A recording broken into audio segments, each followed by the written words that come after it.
Sudah rame mahasiswanya.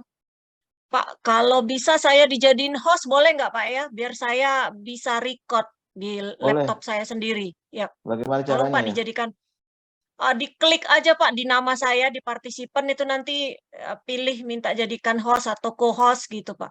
Dari mana jalannya, Mbak? Ada di Bentar. titik yang 3 di bawah more itu Pak. Itu kan ada More, partisipan. oke. Nah, diklik Bentar, partisipannya cari yang nama Fitri Pak. Nanti bentar. dijadikan host atau co-host. More yang di mana nih? Aduh, Di bawah bentar. sekali Pak, di bawah sekali. Di bawah sekali agak kanan sebelum icon live itu. Oke. Nanti diklik ada partisipan itu ya. Nah, dicari nama Fitri, Pak. Oke, Fitri. Kemudian di sebelah Ini Fitri, oke. apa ada titik 3 ya, diklik di Fitri itu ada titik 3 itu dijadikan host, Pak. Sebentar, host. Atau Iya, host lah. make host, Mm-mm. oke. Yes. Oke. Nah, Udah. oke, sip. Tapi Pak Ya, Jokonya nggak host ya. nggak apa-apa. Nggak apa-apa, Bu. Tapi Pak Joko nanti mau share screen kalau nggak host. Screen Emang yang bisa, tapi coba aja. data yang Coba saya aja kasih Pak, tadi. coba. Udah saya Ya, coba dulu. coba aja Pak, share screen Pak. Share screen. Host disable participant share screen. Nggak bisa dia, Bu. Oh, enggak bisa, Pak, karena Bapak bukan host. Ya udahlah, Iya, biarlah nggak apa-apa, nggak usah di-record deh untuk yang pertama ini nanti atau Pak iya. Pak Joko sendiri aja yang record kalau boleh, Pak. Boleh, Untuk boleh. bukti aja kalau misalnya nanti ditanya kita punya gitu loh, Pak. Tapi share-nya sudah ada di Bu yang tadi saya kasih materinya sudah bisa di-share kah? Itu bisa? Oh, jadi saya yang share saya Iya, yang share aja ya. iya. Oke. Iya, boleh. Bentar, Pak ya, di ini dulu, diambil dulu. Oke. eh kita sambil buka ya, Pak ya. Baik. Oke, Assalamualaikum warahmatullahi wabarakatuh. Waalaikumsalam warahmatullahi wabarakatuh. Waalaikumsalam warahmatullahi wabarakatuh. Selamat siang, salam sejahtera bagi kita semua. Alhamdulillah kita bisa bertemu di perkuliahan uh, program linier bersama praktisi kita, Bapak Joko Subianto gitu ya. Gelar lengkapnya nanti beliau yang share ya. Karena kita mau menghemat waktu. Jadi pada dasarnya Pak Joko ini sudah berkolaborasi dengan jurusan matematika kita, khususnya untuk mata kuliah program linier ini dari tahun kemarin ya Pak ya. Ya. Tahun ini sudah langsung masuk ke dalam database-nya praktisi mengajar khusus untuk mata kuliah program linier bersama uh, apa namanya program dari Dikti sehingga nama beliau sudah tercantum di dalam database-nya Dikti gitu sebagai salah satu praktisi yang mengajar di jurusan matematika kita khusus untuk bidang minat program linier. Eh, Akan ada 2 pertemuan nanti dengan beliau ini materi yaitu pertemuan hari ini yang ke-9 harusnya kita laksanakan pada hari Kamis, tapi karena beliau berhalangan hadir, maka kita ganti dalam minggu ini juga, dengan apa namanya dengan waktu pada hari Sabtu gitu ya. Jadi mohon dilonggarkan waktu selama 2 jam. Kita akan mengikuti perkuliahan ini. Harapan saya sebagai salah satu pengampu mata kuliah program linier adalah mahasiswa bisa mengambil ide, manfaat dari informasi yang disampaikan oleh praktisi supaya kita tahu kenapa sih kita harus berkuliah atau harus mengambil mata kuliah atau mata kuliah wajib kita salah satunya adalah program linier gitu ya. Ibu dan tim bersama Bu Evi yang sekarang mengampu mata kuliah program linier untuk pertemuan ke-9 sampai ke-16 ini berharap informasi itu dapat diserap lebih banyak oleh mahasiswa dan mahasiswa juga bisa aktif untuk bertanya ke Pak Jokonya. Itu saja kali yang bisa disampaikan ya Pak Joko ya. Baik, Bu. Saya share screen. Sebentar, saya buka dulu PPT-nya.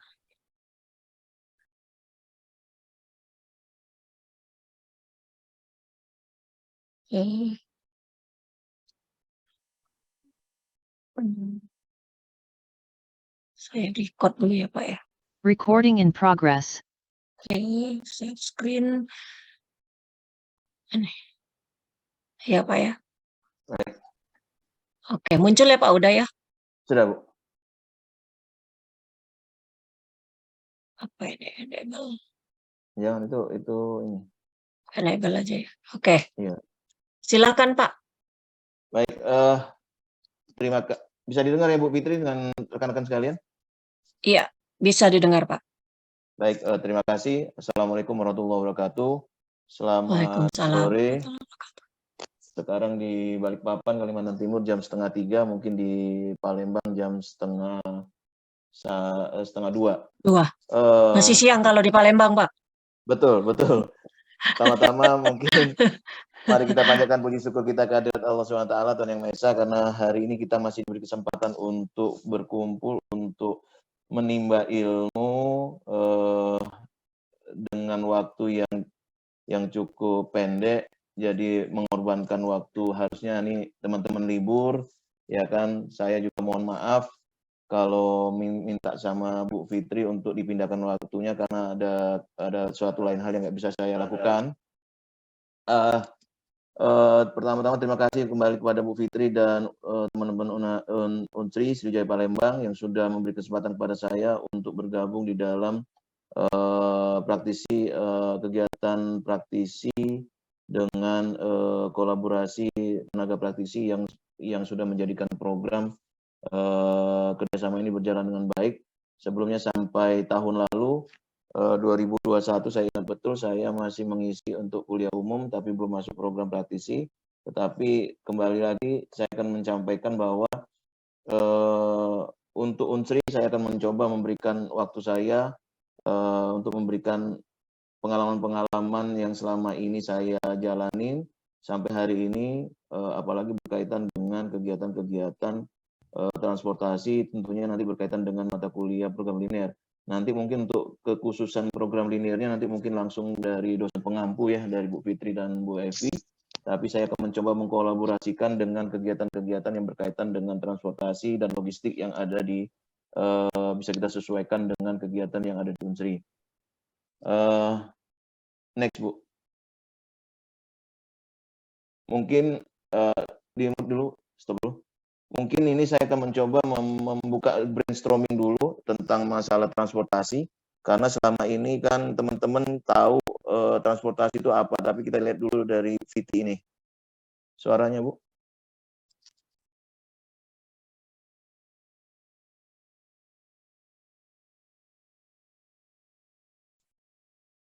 Suaranya nggak kedengeran?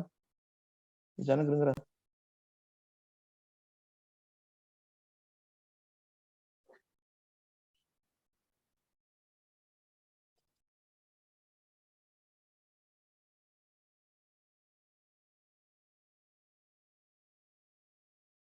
Bu Fitri suaranya ada ya? Nggak terdengar suaranya Bu Fitri? Oh nggak ada ya, saya harusnya ini ya share ini Ya. juga ya sebentar. Ya.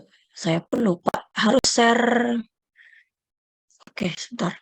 Harus share ini ya, share voice juga ya. Ya. Bentar Pak, ini saya belum terbiasa ya. Oke, share di mana ya? Share-nya. Ada yang tahu nggak? Coba saya stop share, saya share. Ada pilihannya ya kan rasanya. Bentar. Harusnya masuk. Saya ada enggak. Kalau kayak yang kemarin juga nggak masuk Pak, karena dia itu ada 2 pilihan. Kita share voice-nya juga harusnya. Iya. Ibu udah paham. Ada yang bisa dengar, bisa kasih tahu nggak? Pas di share di bagian mana? Advance ya. One sharing, 25. Masuknya di mana itu ya?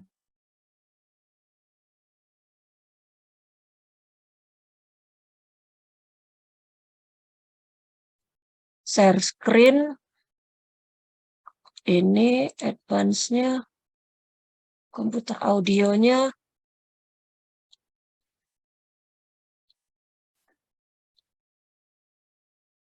Basic, oh, oke, Pak, udah dapat share sound. Oke. Coba kita ulang lagi ya, Pak, ya. Iya. Mohon maaf ya Ulang teman-teman ya, lagi. karena beberapa kali masalah Nih, teknikal. ada nggak suaranya, Pak? Ada. Ya.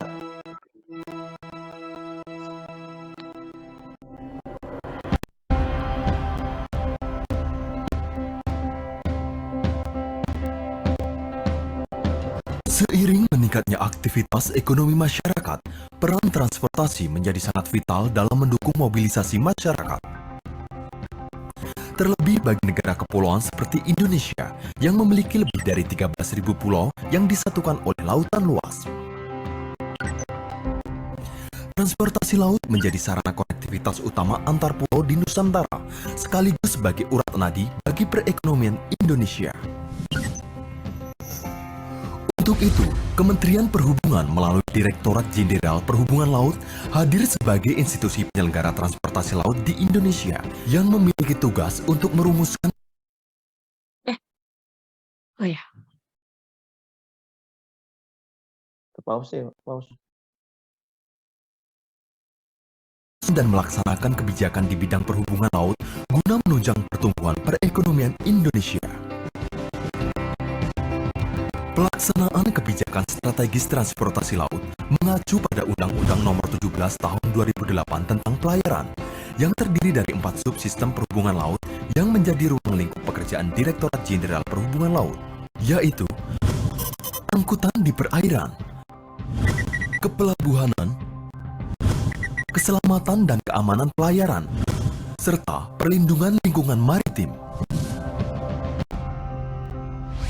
Dalam menjalankan tugasnya, Direktorat Jenderal Perhubungan Laut dipimpin oleh seorang Direktur Jenderal dan dibantu oleh 5 direktorat teknis, yaitu Direktorat Lalu Lintas dan Angkutan Laut, Direktorat Kepelabuhanan, Direktorat Perkapalan dan Kepelautan, Direktorat Kenavigasian, dan Direktorat Kesatuan Penjagaan Laut dan Pantai. Sedangkan fungsi administrasi dilaksanakan oleh Sekretariat Direktorat Jenderal Perhubungan Laut yang terdiri dari 6 bagian.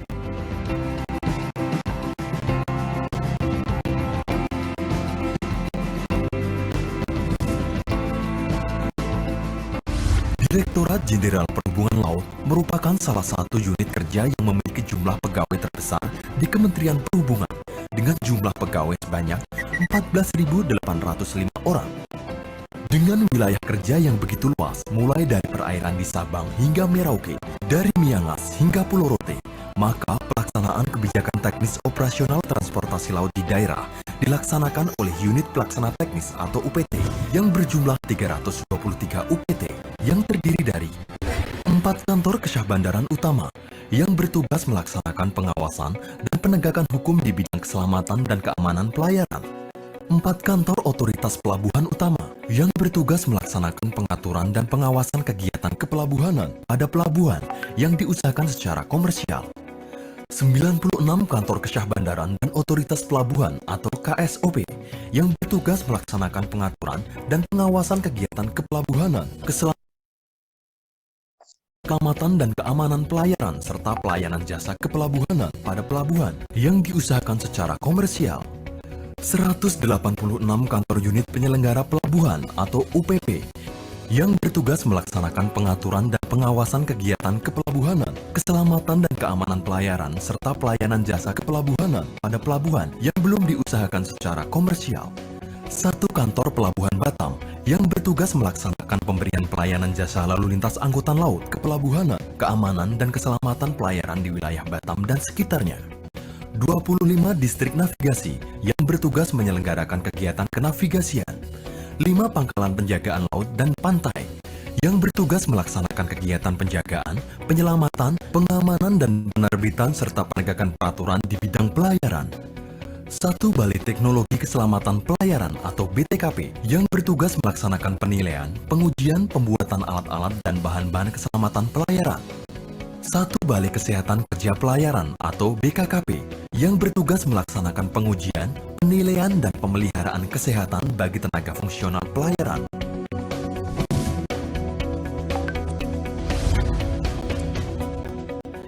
Direktorat Jenderal Perhubungan Laut juga memiliki tanggung jawab untuk menjamin keselamatan dan keamanan pelayaran yang ditunjang dengan pembangunan berbagai fasilitas pendukungnya.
Negara maritim yang besar dan mandiri, sekaligus mewujudkan cita-cita Indonesia sebagai poros maritim dunia.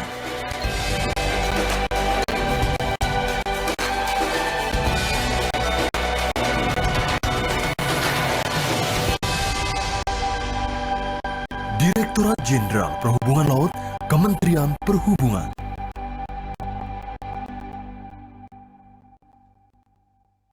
Baik, terima kasih. Sudah disampaikan videonya ini. Mudah-mudahan ini bisa membuka wawasan di awal pertemuan kita, karena terus terang ini menjadi pemikiran buat kita semua, karena mungkin beberapa teman-teman sudah tahu itu apa namanya transportasi segala macam. Mungkin juga ada yang juga belum pernah tahu mengenai transportasi.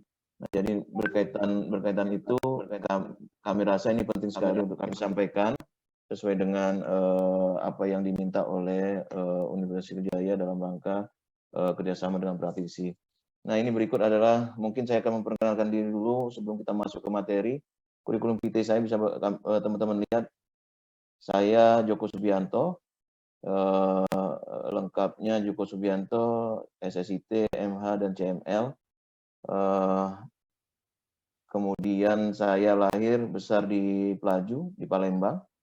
Saya juga alumni dari Unsri, ya, Universitas Sriwijaya Palembang, tapi pada waktu itu saya nggak tamat. Saya selesai tahun 1995 ya Bu Fitri ya. 95 saya nggak selesai, tetapi saya melanjutkan sekolah kedinasan di Kementerian Perhubungan Republik Indonesia. Saya masuk di Sekolah Tinggi Ilmu Pelayaran Jakarta tahun 95, karena saya nggak selesai di Unsri, saya lanjutkan di Universitas Sriwijaya, Universitas Sekolah Tinggi Ilmu Pelayaran Kementerian Perhubungan Republik Indonesia di Jakarta, tamat tahun 99, program diploma 4. Kemudian saya lanjutkan program magister hukum saya di Universitas Balikpapan. Kemudian saya lanjut lagi untuk mengambil profesi certified maritime lawyer, karena saya juga punya profesi untuk masalah kemaritiman bagi teman-teman atau bagi stakeholder yang bermasalah berkaitan dengan hukum daripada kemaritiman. Ini memang spesialisasinya di situ. Next, Bu Fitri.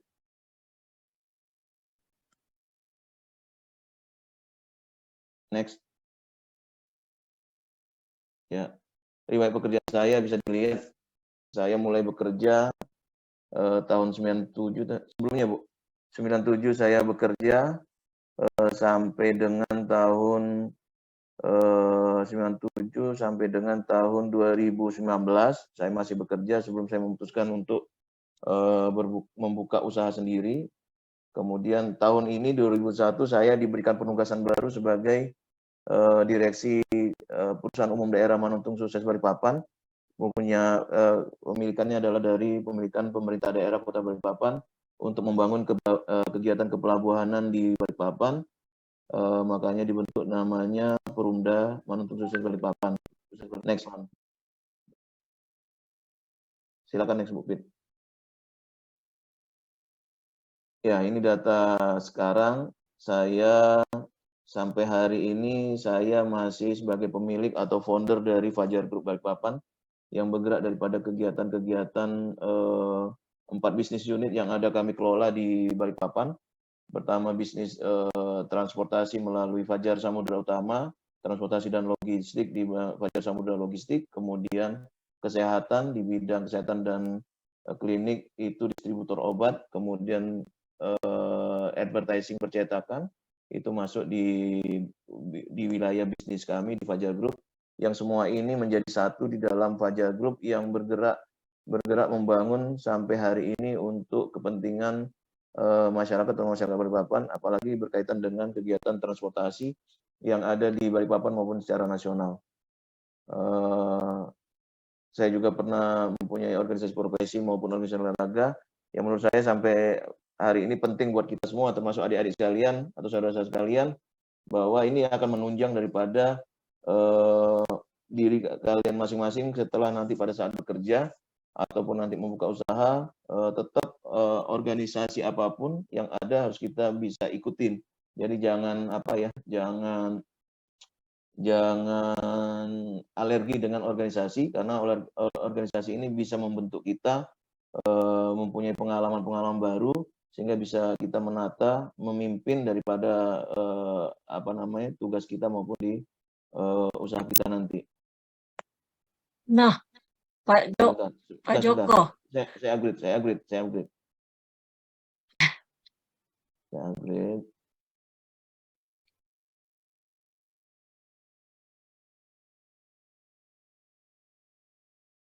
Oke.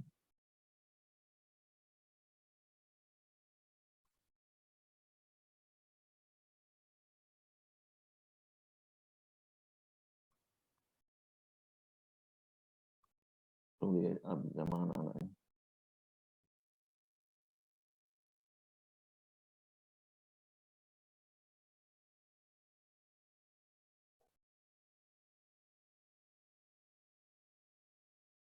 Bentar ya, Bu.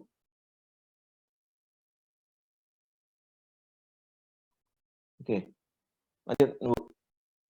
Masuk ke file.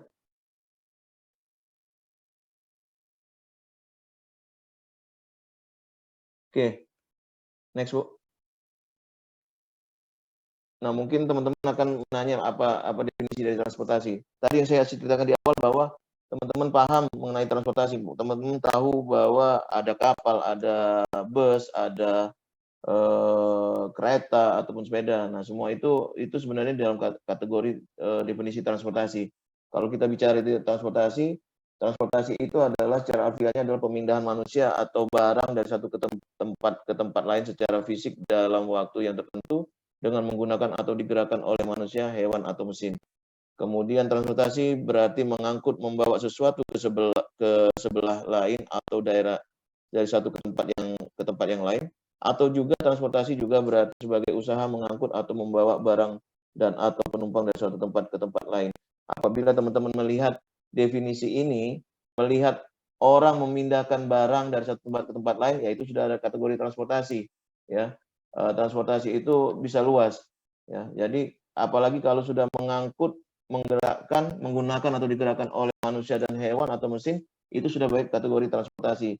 Dan bisa dilihat sekarang ini banyak transportasi yang sudah bisa bisa diaplikasikan, ya kan. Kalau dulu cuma ada sepeda ataupun dokar ataupun delman, sekarang sudah sampai ke mobil maupun pesawat terbang. Ya, next Bu. Ya.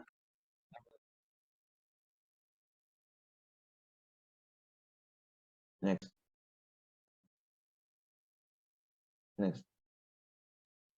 Ya, nah itu tadi yang saya sampaikan. Kalau di dalam dunia transportasi itu, sebelumnya Bu, dunia transportasi itu ada pembagiannya. Transportasi darat, transportasi laut, dan transportasi udara. Ya. Di video tadi kita sudah sampaikan, Bapak Ibu sekalian atau teman-teman sekalian bisa ngelihat saya menampilkan dari pulau ke pulau, kemudian dari satu tempat ke tempat lain, kemudian dari kapal laut, kemudian pesawat terbang, kemudian angkutan darat, semua dari situ. Kalau kita lihat, kalau transportasi darat itu bisa terbagi menjadi 3 kendaraan pribadi, angkutan umum, dan angkutan barang. Kemudian transportasi laut. Transportasi laut adalah kapal pesiar, angkutan barang, kapal selam, kapal perang. Kemudian transportasi udara bisa transportasi pribadi, transportasi umum, transportasi barang, yang nanti bisa dikategorikan lagi, mungkin pesawat terbang, mungkin pesawat tempur. Ya, nah ini masuk di dalam kategori transportasi. Sementara di Perhubungan Republik Indonesia itu membawahi 3 jenis transportasi: transportasi darat, transportasi laut, maupun transportasi udara, yang kita kenal namanya moda transportasi. Apabila teman-teman melihat nanti di lapangan ada kereta, ada motor, atau motor Vespa ataupun mobil, itu masuk ke dalam kategori transportasi, tapi jalurnya adalah transportasi darat. Nah, kemudian kalau laut, transportasi laut, teman-teman bisa lihat jenis-jenis kapal yang digerakkan maupun ditarik, itu bisa dilihat, itu dikategorikan kategori transportasi laut yang menunjang daripada kegiatan yang ada di laut. Kemudian kalau untuk transportasi udara sudah pasti sekarang yang berjalan pesawat komersil, pesawat udara, ya kan, pesawat udara, kemudian ada lagi pesawat terbang, pesawat jenis tempur, kemudian ada lagi beberapa pesawat yang lain yang kategori untuk pesawat yang ukuran besar, sekarang ada tipe Antonov. Selanjutnya Bu.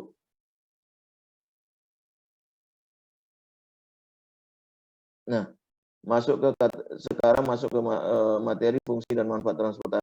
Apa sih sebenarnya fungsi dan manfaat transportasi? Ada beberapa fungsi dan manfaat transportasi. Yang pertama, dari segi ekonomi. Segi ekonomi kita bisa lihat, dalam segi ekonomi ini dengan adanya transportasi, maka distribusi, saya garis bawahi, distribusi dari produsen menuju konsumen dapat terjadi dengan mudah. Selain itu, berbagai transaksi ekonomi juga akan dipermudah karena untuk berpindah ke tempat satu dan ke tempat yang lain dapat dipermudah. Kemudian dalam segi kewilayahan, jika dilihat dari segi kewilayahan, transportasi akan sangat memudahkan suatu wilayah mengalami pembangunan dan kemajuan daerah. Misalnya transportasi digunakan untuk mengangkut berbagai bahan untuk pembangunan dan juga memudahkan mobilitas penduduk di wilayah yang terpencil. Yang ketiga, dalam segi sosial, dengan adanya transportasi, manusia dapat membantu memberi pelayanan masyarakat sebagai media saling bertukar informasi.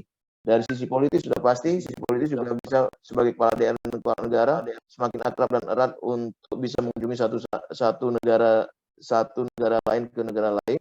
Kemudian pelayanan masyarakat juga semakin bisa merata dan sebagainya. Nah, ini bisa dilihat manfaatnya.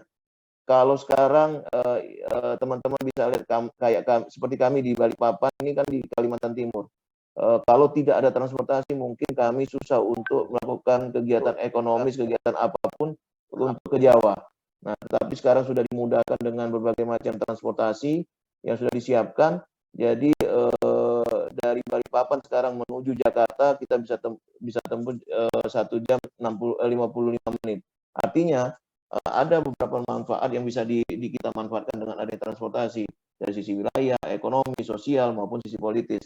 Ya kan? Nah, jadi bohong kalau kita tidak merasakan manfaat dari transportasi yang ada sampai hari ini sampai saat ini, sampai abad ini, transportasi itu terus berkembang. Next, Bu. Nah, selain tadi manfaat, juga ada 5 unsur dalam dunia transportasi ya, yang saya sampaikan tadi. Pertama manusia, kemudian kendaraan, ketiga jalan, keempat barang, dan ketiga organisasi. Apa maksudnya? Manusia sebagai objek. Jelas manusia sebagai objek ini menjadi bagian dari kegiatan transportasi, karena yang menggerakkan, yang menjalankan pasti manusia, bukan hewan, bukan tumbuh-tumbuhan ya. Jadi penting sekali manusia menjadi bagian unsur dalam transportasi. Kemudian untuk kendaraan atau alat angkutnya sendiri, yang tadi saya sampaikan, ada manusia sebagai objek, tapi juga ada alat angkutnya untuk yang dapat digerakkan sehingga bisa menyambung atau menghubungkan dari satu tempat ke tempat lain melalui kendaraan dan alat angkutannya sendiri. Jalan, yang ketiga jalan. Jalan ini juga sama sebagai salah satu unsur dalam transportasi.